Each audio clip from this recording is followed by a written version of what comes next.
Linaw ng tubig.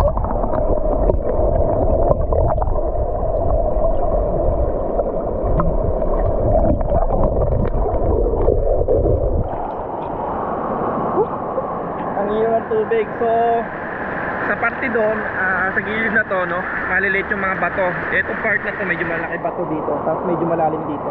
Maganda pagkakaayos dito ng ng pinaka lugar nila, maayos. So may mas mababaw yun, mga pangabata doon, no. Nakita nyo, pwede siya mag-swim, pwede nyo iwanan nyo doon. Tapos may cottage pa dyan, yung pawid-tawid kayo dyan, ayan.